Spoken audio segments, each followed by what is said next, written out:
Sa ngalan ng Ama, ng Anak at ng Espiritu Santo. Amen. Sumainyo ang Panginoon. At sumaiyo rin. Mga kapatid, aminin natin na tayong lahat ay may sakit. Hindi lang naman po sakit ng pangangatawan ang ating nararamdaman at pinagdadaanan minsan. Minsan, sumasakit din ang ating ulo sa kakaisip sa ating mga problema. Alam ko, marami din sa inyo masakit ang bulsa dahil sa utang, dahil sa kahirapan. Pero din sumasakit ang kanilang loob dahil sa mga taong kasakit sa kanila, nagtaksil sa kanila, gumawa ng masama sa kanila. Pero mga kapatid, isang gamot para tayo ay makaranas ng kapayapaan, para tayo ay maging malaya sa sakit na ating nararanasan, ay ang pagmamahal. Yan ang utos ng Diyos. Magmahal tayo kahit na mahirap. Magmahal tayo kahit na masakit. Dahil meron tayong pagmamahal na maibibigay. Dahil tayo ay ginawa din sa pagmamahal.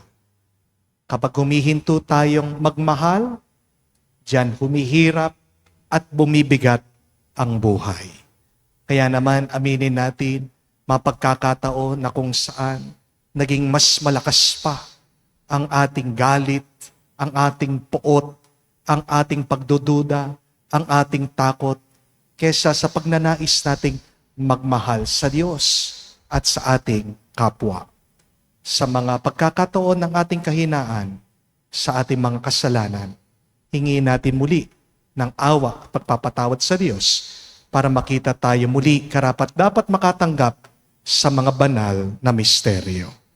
Inaamin ko Sa makapangyarihang Diyos at sa inyo, mga kapatid, na lubha akong nagkasala sa isip, sa salita, sa gawa, at sa aking pagkukulang.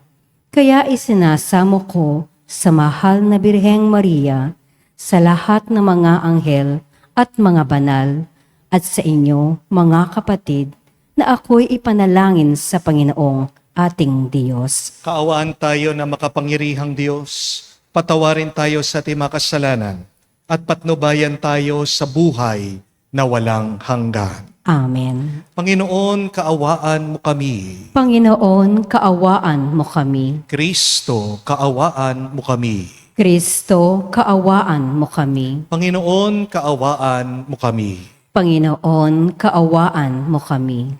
Manalangin tayo. Ama naming makapangyarihan, lubos mong akitin sa iyong aming kalooban upang lagi naming pag-ukulan ng pagpapahalaga ang kaisa-isang talagang kailangan. At sa pagganap namin sa iyong pagmamahal, kami naway makapag-ukol ng pagsamba sa iyong ngalan. Sa pamagitan ni Jesucristo kasama ng Espiritu Santo, magpa sa walang hanggan. Amen.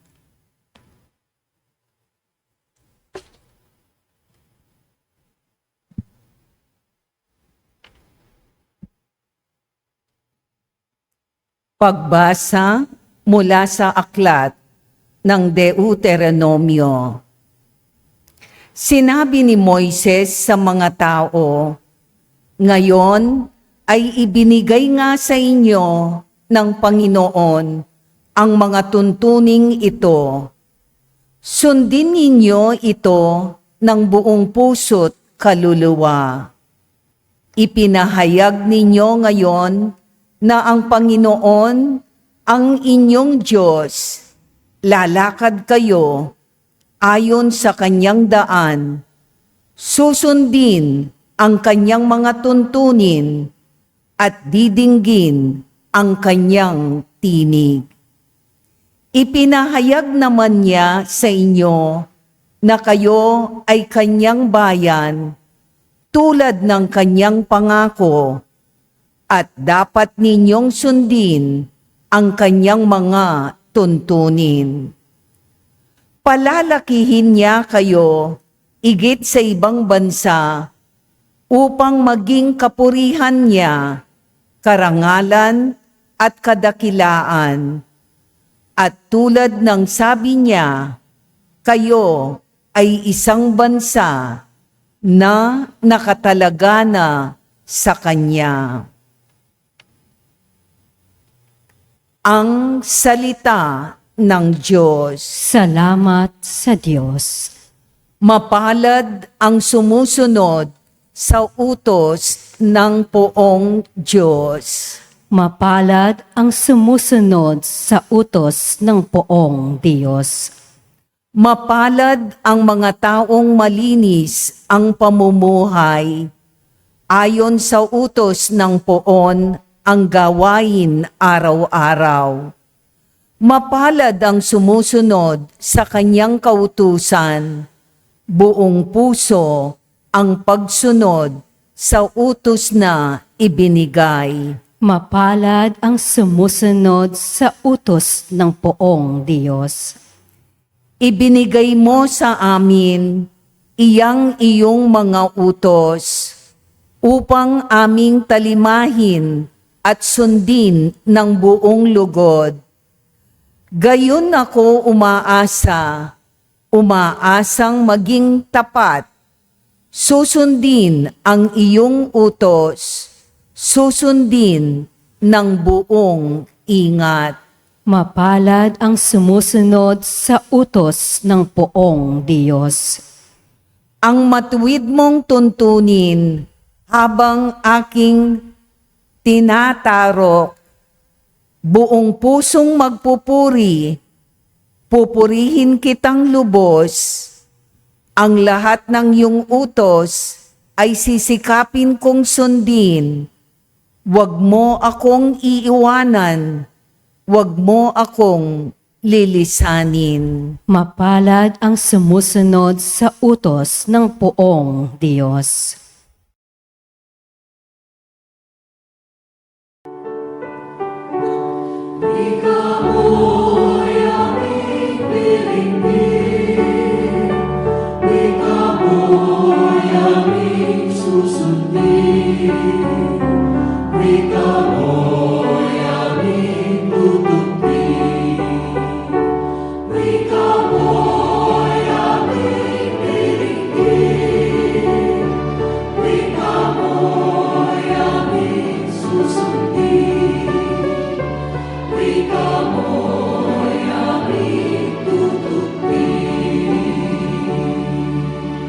Ngayoy panahong marapat, panahon ng pagliligtas, araw ngayon ng pagtawag upang makamit ang habag ng Panginoong matapat. Sumainyo ang Panginoon. At sumaiyo rin. Ang mabuting balita ng Panginoon ayon kay San Mateo. Papuri sa iyo, Panginoon. Nung panong yun, sinabi ni Jesus sa kanyang mga alagad, narinig na ninyong sinabi, ibigin mo ang iyong kaibigan at kapuotan mo ang iyong kaaway. Ngunit ito naman ang sabi ko, ibigin ninyo ang iyong mga kaaway at idalangin ninyo ang mga umuusig sa inyo, upang kayo'y maging tunay na anak ng inyong amang nasa langit. Sapagkat pinasisikat niya ang araw sa masasama at sa mga mabubuti. At pinapapatak niya ang ulan sa mga banal at sa mga makasalanan. Kung ang mga umiibig sa inyo ay siya lamang inyong iibigin, ano pang gantimpala ang inyong hinihintay? Hindi ba't ginagawa rin ito ng mga publikano? At kung ang mga binabati lamang ninyo, ang inyong mga kapatid, ano ang nagawa ninyong higit kesa sa iba? Ginagawa rin naman yan ng mga hintil. Kaya dapat kayong maging ganap, gaya ng inyong amang nasa langit. Mga kapatid, ang mabuting balita ng ating Panginoon. Pinupuri ka namin, Panginoong Heso Kristo. Magandang araw po muli sa inyong lahat. Tanong lang po, sino po sa inyo dito ang nag-i-enjoy na merong kaaway? Meron po ba? Wala. Meron po ba sa inyo yung masaya siya, natutuwa siya dahil meron siyang hindi kasundo? Meron po ba? Wala din. At meron po ba sa inyo ang yumayaman dahil may kaaway siya? Meron po ba? Sabihin nyo lang po kung yan ang sikreto para yumaman, ha? Dadagdagan ko yung mga kaaway ko. Pero meron po ba yumaman dahil dumami yung kanyang kaaway? Meron siyang kaaway? Meron po ba? Walang yumayaman kapag meron siyang kaaway. Yun naman pala, kung hindi naman pala tayo nagiging masaya, payapa, kung hindi naman tayo yumayaman, umaangat sa buhay, dahil sa ating mga kaaway, bakit hindi pa natin sila patawarin? Bakit hindi natin mahalin ang ating mga kaaway? Mga kapatid, ito po ang tandaan nyo, ha? No amount of hatred will change your enemy. No amount of resentment will give you justice. No amount of revenge will undo the painful past. Maghiganti ka, hindi naman yan mababago nakalipas. Kamuhian mo yung nakasakit sa'yo, hindi mo siya mababago. At hindi rin gagaan ang pakiramdam mo. Amen? Kaya may dahilan ang Diyos. Bakit inutos niya na mahalin natin ang ating mga kaaway? Una, ito ay dahil anak tayo ng Diyos. Love your enemies because that is who you are. You are a being of love. You are a child of God. Remember this. Anyone can love their friends, but only children of God can love their enemies. Because children of God love like God loves. Mahalin mo, kapatid, ang kaaway mo.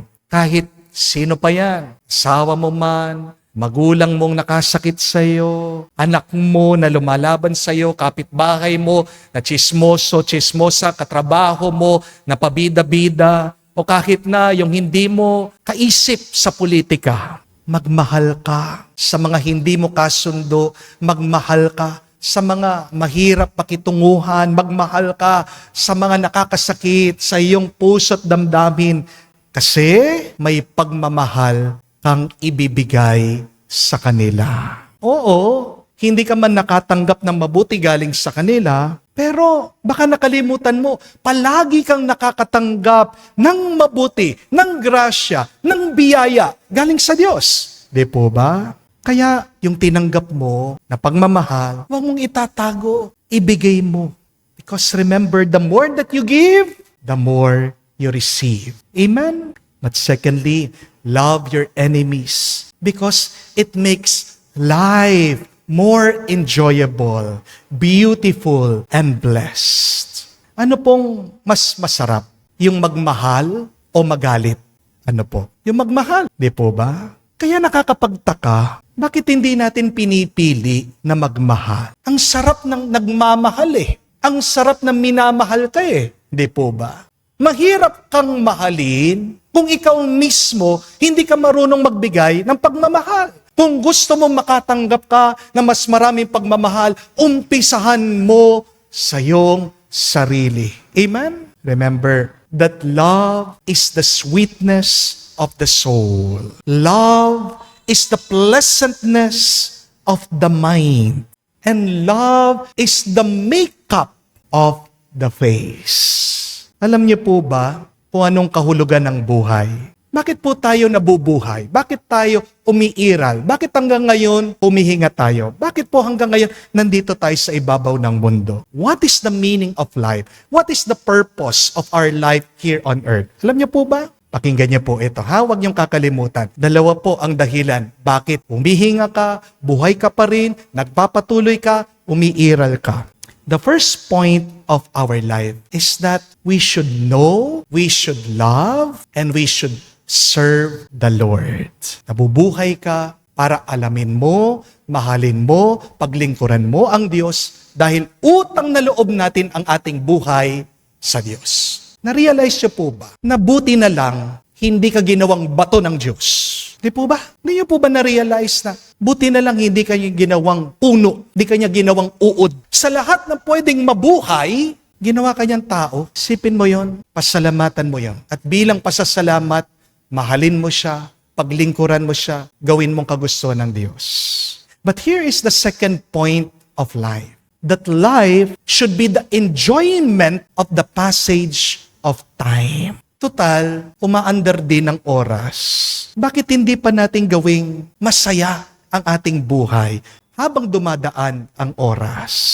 And how do you enjoy the passage of time? Simply by creating meaningful relationships. Anong talagang nagpapasaya sa tao? Pera? Panandalian lang yan. Kapangyarihan? Mawawala din yan. Kayamanan? Nananakaw din yan. Kalusugan? Manghihina ka din. Pero pansinin niyo po, kapag makahulugan ang iyong mga ugnayan, ang iyong relasyon, kahit na mahirap ka, kahit na mahina ka, kahit na wala kang pangalan, pero masaya ka, payapa ka, nakakadama ka ng kahulugan sa iyong buhay. Di po ba? It is relationship that makes our life more meaningful, bearable, and happy. Amen? Alam niyo po ba, bakit meron po mga taong nagbibisyo? Miserable mga yan. Bakit meron mga taong nagdadrugs? Kasi hindi maganda yung relationship nila sa kanilang mga pamilya. Di po ba? Nagdadrugs yung tao kasi meron siyang tinatakasan na realidad, na sitwasyon sa kanyang buhay. Yung mga chismosa, naghahanap lang ng simpatsya yan eh. KSP ang mga chismosa. Di po ba? Kasi pag ang isang tao minamahal, hindi siya kailangan manira ng kapwa niya. Kaya naninira ang isang tao kasi yun lang yung maibibigay niya sa loob niya eh. Sira din kasi siya. Pero pag buo ang tao sa loob, wala siyang makikitang dahilan. Bakit kailangan niyang sirain yung kapwa niya? Kapag ang tao kulang sa pagmamahal, yan ay nang-aaway. Yan ay nagwawala. Siya'y nakakasakit sa kanyang kapwa. Alam mo na may problemang tao. Pagkatapos sasaktan mo pa siya. Maawa ka sa kanya. Again, we love our enemies. Not because we tolerate their behavior. Mahalin mo yung nakasakit sa iyo. Bahala ng Diyos. Ang Diyos ang gagawa ng hustisya. Ang Diyos ang magpapantay ng lahat. Hindi mo trabaho yun, kapatid. You love your enemy because it is the most pleasant, the most enjoyable thing to do with your time, with your life, with your energy. Mas masarap nagmamahal kesa sa nagtatago ng sakit ng loob. Amen? Muli po, tanong ko sa inyo, anong mas masarap na pakiramdam? Yung pong nag-iisip paano ka maghiganti o yung nagpapatawad ka? Ano po? Yung nagpapatawad. Kasi pag nagpapatawad ka, pinapalaya mo ang iyong sarili sa galit. Amen? Anong mas masarap sa buhay? Yung wala kang kaaway o yung meron kang kaaway? Ano po? Yung wala kang kaaway. Kasi wala kang iniisip. May mga iba sa inyo, hindi na makatulog. Meron mga iba, hindi makapagtrabaho. Kasi hinahayaan nilang tumira sa isip nila yung mga taong nakasakit sa kanila. Di po ba?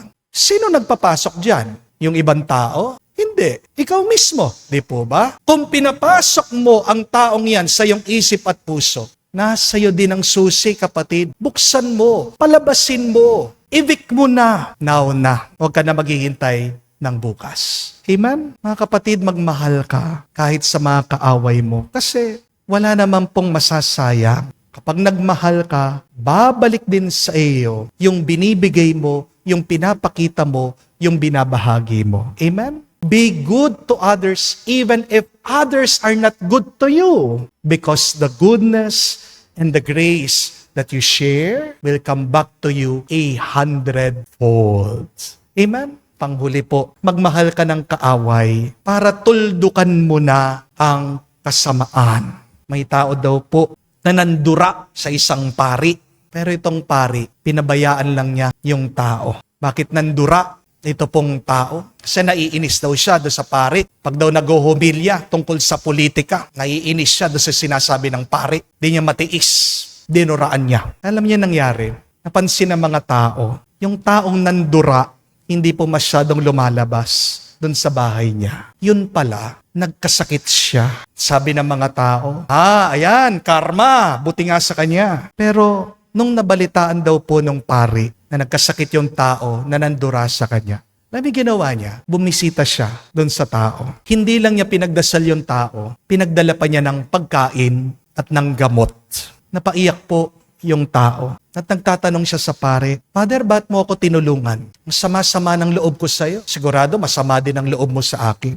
Bakit mo ako tinulungan? Sumagot daw po ang pare. Sabi niya, ang galit mo ay ang iyong sakit.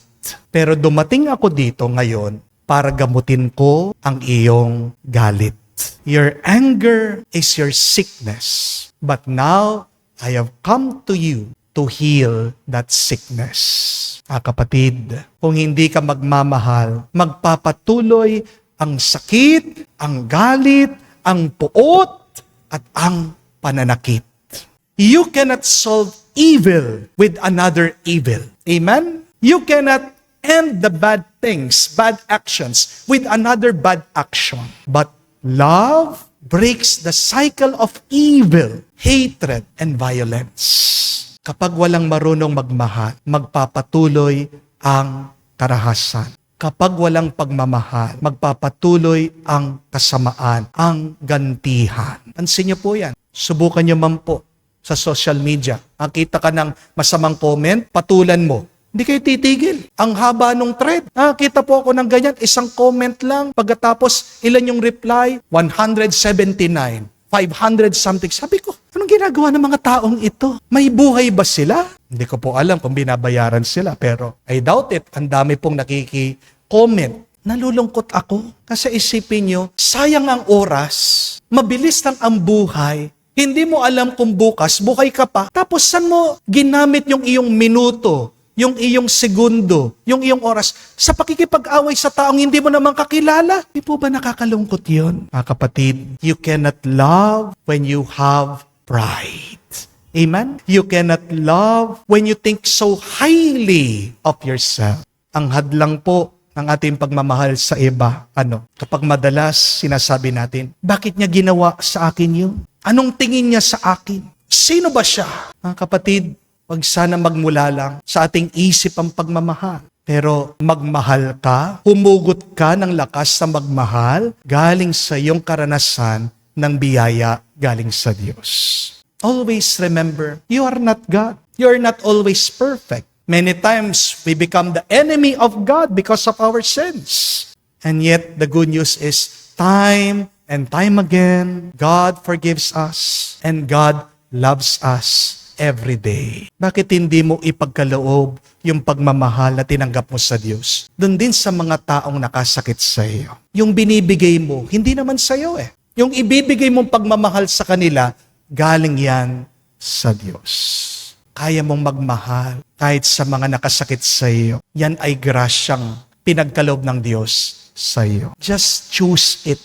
So remember, love your enemies, not because they deserve love, but love your enemies because it is who you are. It is more enjoyable to love. And by loving, you create more peace and blessing in your life. Mahirap pong utos ito sa Panginoon, ang mahalin ng ating mga kaaway, lalong-lalo na kung sariwa pa sa ating isip yung mga masasakit na alaala. Di po ba? Pero walang imposible sa Diyos kung magpapatulong tayo sa Kanya. Kaya, sa banalamisang ito, habang pinagdarasal po natin, ang mga kapatid nating may sakit, pagdasal din natin, sabihin natin, O Panginoon, Punuin mo pa kami ng iyong biyaya, ng iyong grasya, at gamutin mo ang sakit ng aming galit at puot.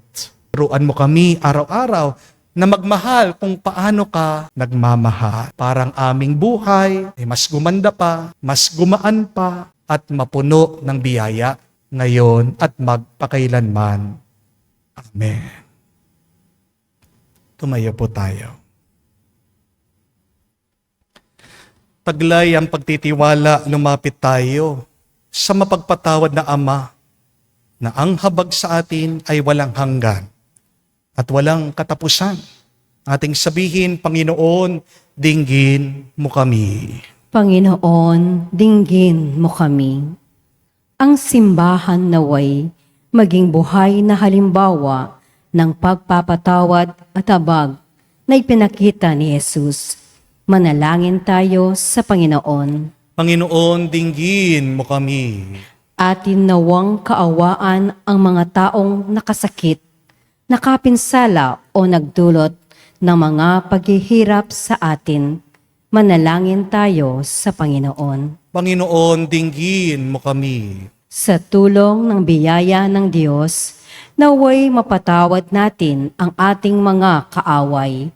Manalangin tayo sa Panginoon. Panginoon, dinggin mo kami. Sa katahimikan po ng ating puso, magnitin natin, sabihin natin sa Diyos ang ating mga personal na pangangailangan.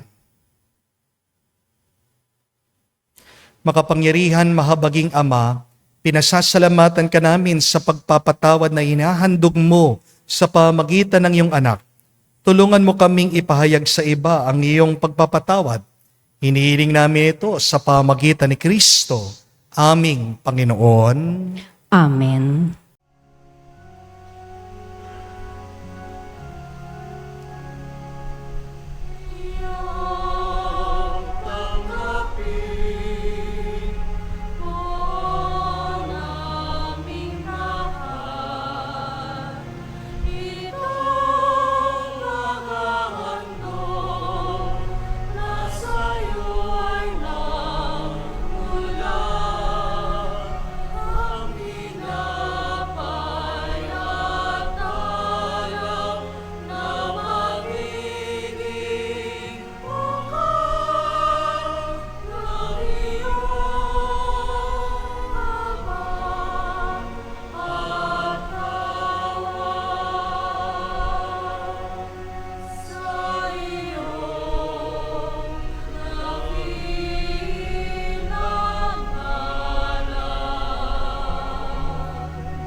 Manalangin kayo mga kapatid, para ang ating mga paghahain ay kalugdan ng Diyos, amang makapangyarihan. Tanggapin nawa ng Panginoon itong paghahain sa iyong mga kamay sa kapurihan niya at karangalan sa ating kapakinabangan at sa buong sambayanan niyang banal. Ama naming lumikha, ang pinagdiriwang naming banal na paghahain ay maganap nawa sa pagpapatawad ng mga kasalanan at maging dapat na kami maging katambal sa pag-aalay ng iyong anak na aming tagapamagitan. kasama ng Espiritu Santo, magpa sa walang hanggan. Amen. Sumainyo ang Panginoon. At sumaiyo rin. Itaas sa Diyos sa inyong mga puso at diwa. Itinaas na namin sa Panginoon. Pasalamatan natin ang Panginoong ating Diyos. Marapat na siya ay pasalamatan. Ama naming makapangyarihan, tunay nga marapat ikaw ang aming pasalamatan. Sa pamamagitan ni Jesucristo na aming Panginoon, sa pagbabakas sakali mong kami bubuti, sinugo mo si Jesucristo upang pangunahan kami. Bilang pagsunod sa iyong atas na bigay, pinahayag ng iyong anak ang iyong kalooban na mga apit dukha ay kanyang damayan. Ngayon ay iyong inihahandog ang pagkakataong aming maisaloob, ang kanyang ganap at kusang paglilingkod upang sa iyo'y lagi kami makasunod. Kaya kaisa na mga anghel nagsisiawit ng papuri sa iyo, nang walang humpay sa kalangitan, kami nagbubunyi sa iyong kadakilaan.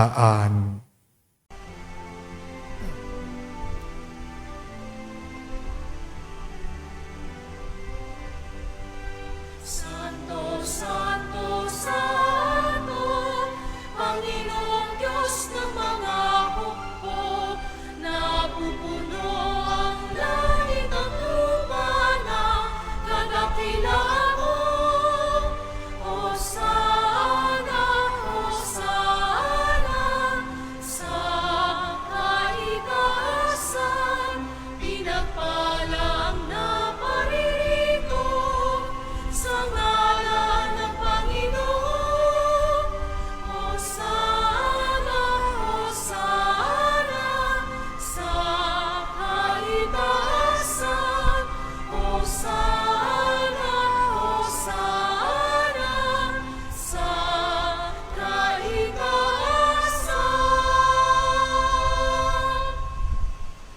Ama naming banal, ikaw ang bukal ng tanang kabanalan, kaya't sa pamagitan ng iyong Espiritu, gawin mong banal ang mga kaloob na ito, upang para sa amin, maging katawan at dugo ng aming Panginoong Heso Kristo. Bago niya pinagtiis ang kusang loob na maging handog, hinawakan niyang tinapay, pinasalamatan kanya, pinaghati-hati niya yun, inubot sa kanyang mga alagad at sinabi, tanggapin ninyong lahat ito at kanin. Ito ang aking katawan na ihahandog para sa inyo.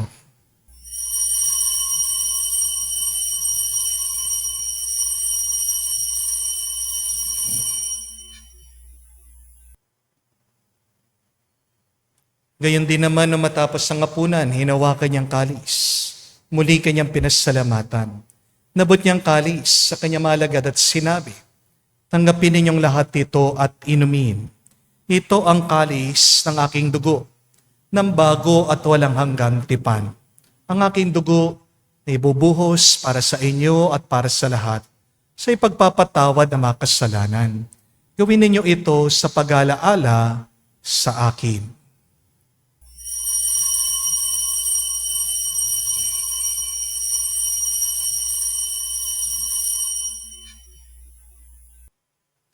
Ang misteryo ng pananampalataya.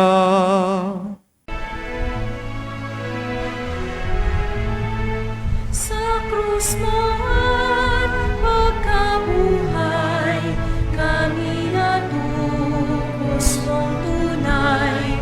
Oong Jesus, naming mahal, iligtas mo kaming tanan, ngayon at magpakailanman. Ama, ginagawa namin ngayon ang pag-alaala sa pagkamatay, muling pagkabuhay ng iyong anak. Kaya tinialay namin sa iyo ang tinapay nagbibigay buhay at ang kalis na nagkakalob ng kaligtasan.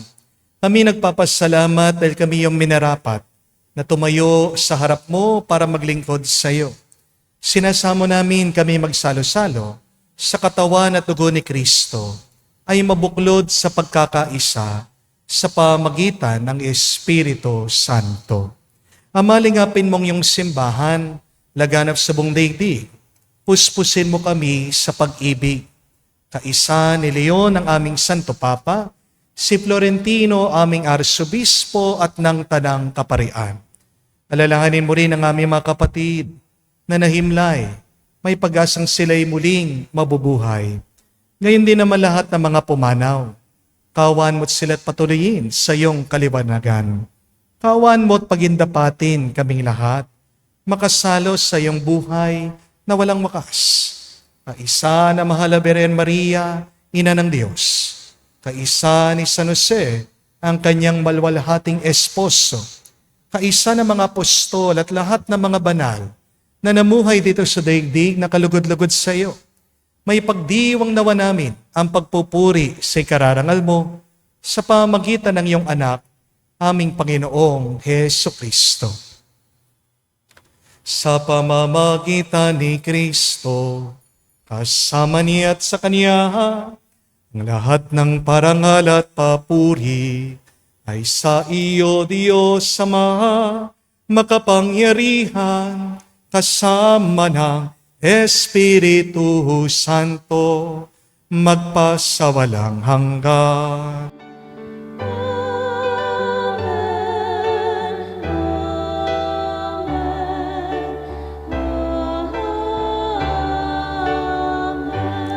Sa nakagaling na utos sa turo ni Jesus sa Panginoon natin Diyos, ipahayag natin ang lakas, loob.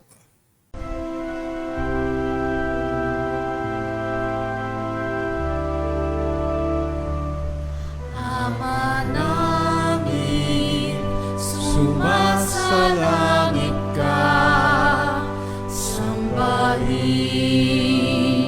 ang ngalan mo, mapasa amin ang kaharian mo, sundin ang loob mo dito sa lupa para nang sa langit. Bigyan mo kami ngayon ng aming kakanin sa araw-araw. At patawarin mo kami sa aming mga sala para ng pagpapatawad namin sa nagkakasala sa amin. At huwag mo kaming ipahintulot sa tukso, at iadya mo kami sa lahat ng masama. Hinihiling namin kami adya sa lahat ng masama, pagkalooban ng kapayapaan araw-araw, ligtas sa kasalanan, ilayo sa lahat ng kapamakan, samantalang aming pinanabikan ang dakilang araw ng pagpapahayag ng tagapagligtas naming si Heso Kristo. Sapagkat iyo ang kaharian at ang kapangyarihan at ang kapurihan magpakailanman. Amen. Panginoong Heso Kristo, sinabi mo sa mga apostol, kapayapaan ang iniiwan ko sa inyo. Ang aking kapayapaan binibigay ko sa inyo. Tungayan mo ang aming pananampalataya at huwag ang aming pagkakasala. Pagkalooban mo kami ng kapayapaan at pagkakaisa ayon sa iyong kalooban. Kasama ng Espiritu Santo, magpa sa walang hanggan. Amen. Kapayapaan ng Panginoon ay laging sumainyo. At sumaiyo rin. Magbigayan po tayo ng kapayapaan sa bawat isa. Peace with you po. Kapayapaan po sa inyong lahat.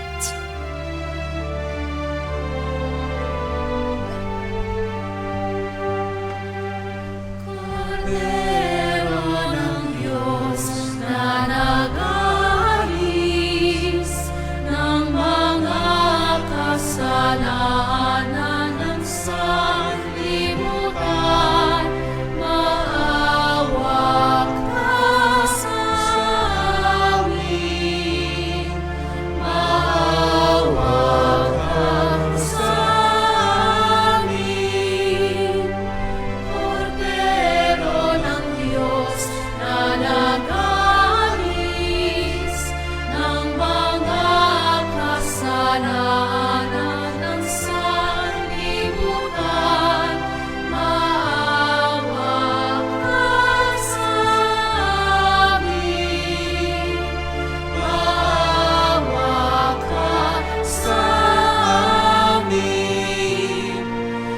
Kordero ng Diyos na nag-aalis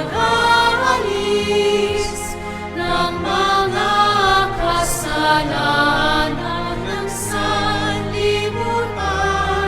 ipagkaloob mo sa amin ang kapayapaan.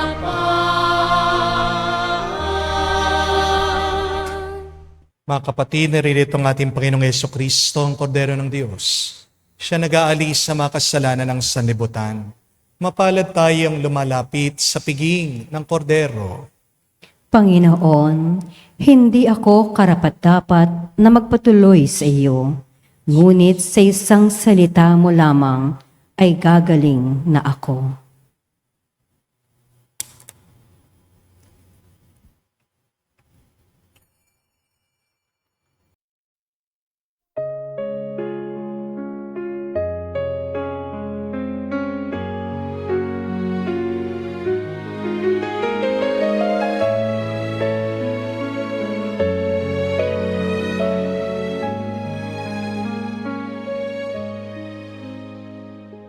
Stay with me, Lord, that I never forget you.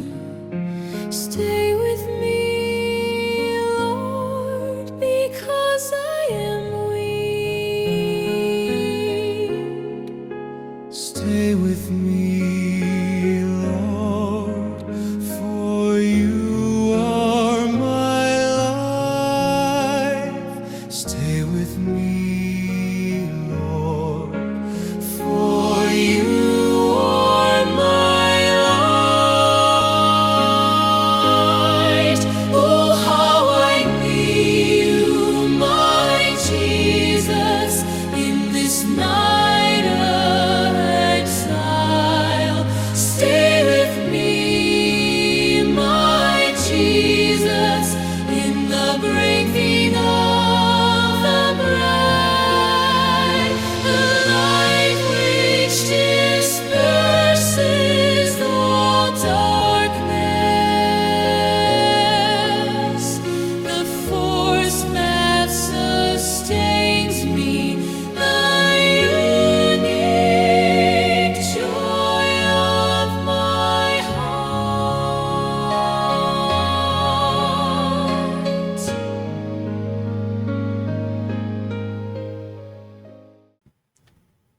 Manalangin tayo.